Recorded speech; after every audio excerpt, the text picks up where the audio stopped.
Okay, and I'm back with my review on the PC Magic Box Saturn PS2 and Dreamcast controller adapter via USB to PC. And this works great, like I said, for emulation or any other video games for that matter for a PC. If you want to use a console controller that goes either for the Saturn, PS2, or 1, I believe. I'm going to be trying that, then Dreamcast. Although I'm not sure why anybody, like I had said before, would want to use a Dreamcast controller in particular. In fact, if anything, people would like to use, I would think people would want to use other controllers to substitute for the Dreamcast controller, being it's so bad.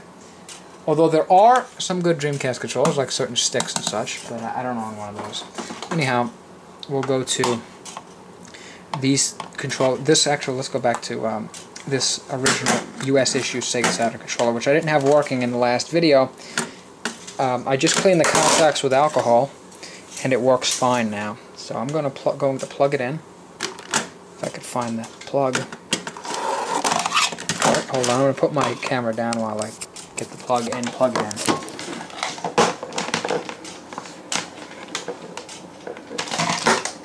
I have another controller tangled.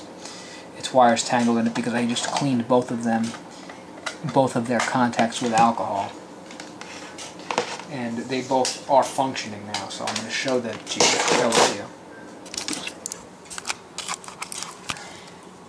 So I have this now plugged in.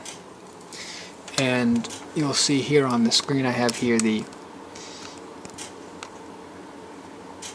control panel, game controllers, and the device specifications itself. Up goes to up, down, left, right, all read, A, B, C, X, Y, Z, L, R, and start.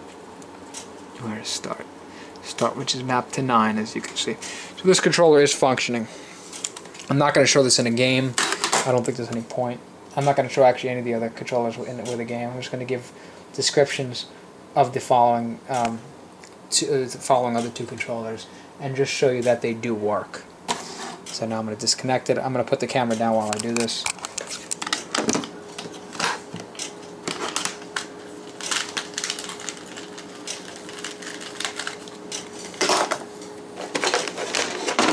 And now I'm going to connect the Eclipse Pad by Interact, which I just described in the last video about how wonderful a controller I think it is.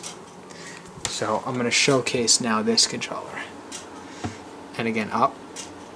Oh, no, it's not reading. Let me try connecting it again here. Let's see why that. I just had it working just a moment ago. I don't know why it's being so sensitive.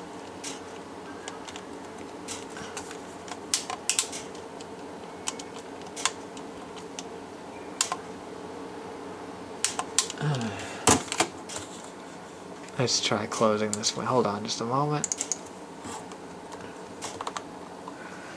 Now I'm having a problem with this controller reading right now. Just give me a moment. The contacts are a bit worn on this thing. They're a bit rusted. I'll actually show that to you here. They do work though. I have another one that's the contacts are in really good condition.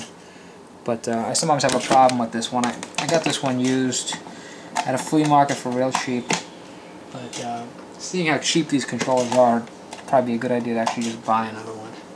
Alright, I have it working now. Once this thing works, it usually stays working, so once you plug it in and get it working, it should be fine. I just took it out and plugged it in a few times, and I got it to work here. So up, I've never had this thing stop in the middle of a game playing. Up, down, left, right, swirl it around. A, B, C, X, Y, Z. In fact, I haven't had it not work when I plug it in the first time since I bought it, really. And you'll see here, let me show you this functionality here. Actually, let me show you L and R. See L and R mapped to, if you could see, 5 and 7. Start is mapped to 9. So now I'm going to show you this advanced functionality on this controller. You hit the function button once, and you have the auto light, a light to the left of auto appears, and I could simply push one of these buttons. Like say I wanted the B button to be turbo or auto or rapid fire. I wanted it such that if I hold B, it simulates me pushing the button B very rapidly. So then I just click B once. You see now B flashes. If I push B again, it stops flashing. So I push B once, let it flash, push function again, it goes to set, and then I leave. I don't want to do any of the setting. I don't know what set is. I think set may deal with something with the program mode, but I don't know what that is. So I'm going to skip that, just push function again, and now the function option is turned off, but the B button is continuing to flash. That means that B is now set for rapid fire. If I hold B, it is rapid, and look, if you can see here on this screen, the small button 3 will blink rapidly, or 2 is, I'm sorry, 2, as I hold B, and that's showing that as I hold B, Windows is reading it rapidly. So this functionality of rapid fire works perfectly with Windows and with any emulator. It will translate to any emulator that works with Windows as well. Works with a game device in Windows. So you see here now I'm setting A, Y, and C all to turbo or auto fire, and each one of those is turbo. I hold A, and the 3 is rapidly moving. If I hold B now, B is not set to turbo. B will show a single red light in 2, meaning that it's solid, it's not blinking, it's just being held. It's not turbo. Whereas 3, which is A, is rapid. Y, which is 1, is rapid. And C, which is number 8 there, is rapid. But Z is solid. Z is 6. That's solid. If I push slow motion, which is like pushing start rapidly, you'll see here if this thing clears up. I don't know if you can see it, but the 9 light is rapid here.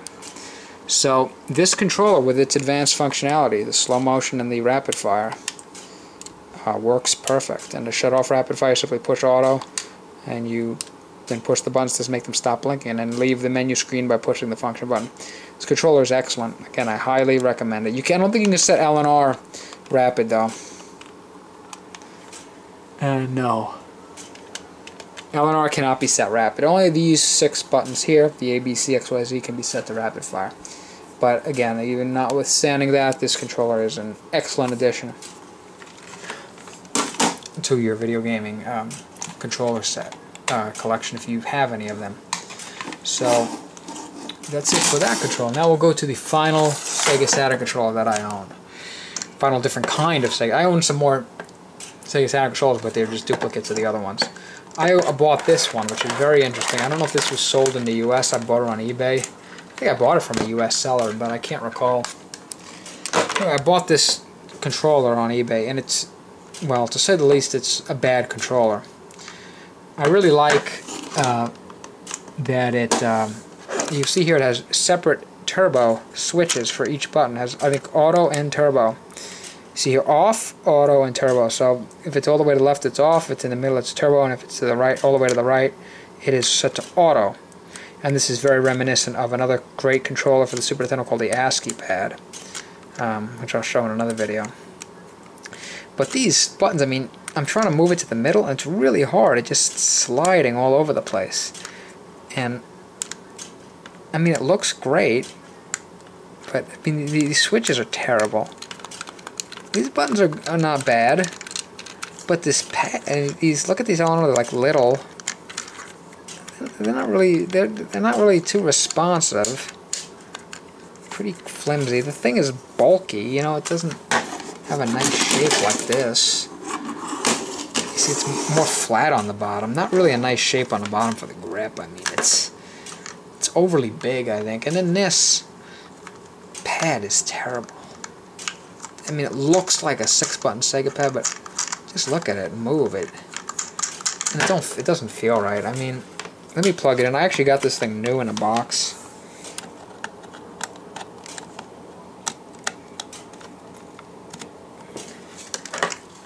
But let's see here. So start. You see here that?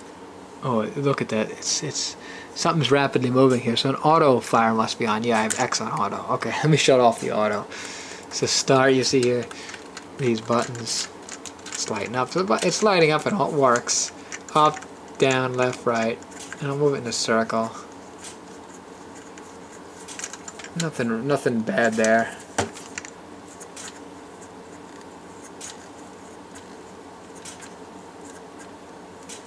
But like for instance, I'll put X on turbo or rapid fire. You'll see here number 4 is blinking very rapidly. That's because it's set on rapid. Now if I set it on auto, you see it blinks very rapidly. Very hard to set it on turbo because turbo is in the middle. Oh, let me get out of calibration. It does work, but really the bad part about this controller is not the flimsiness of these switches are terrible. I mean, just very badly made. Very hard to get them in the middle, which is where you're probably going to be putting them most of the time. You're not going to be usually using them on auto. You're either going to have it off or on rapid fire, not on auto. But these switches are just terribly made. This is not a good controller. I do not recommend it at all. Unless there are games you want to play with turbo and you don't care about the quality of the D-pad. And I don't know what games those are. Most games you want a very, very good D-pad. This D-pad is good on this. It is stiff. It's not as good.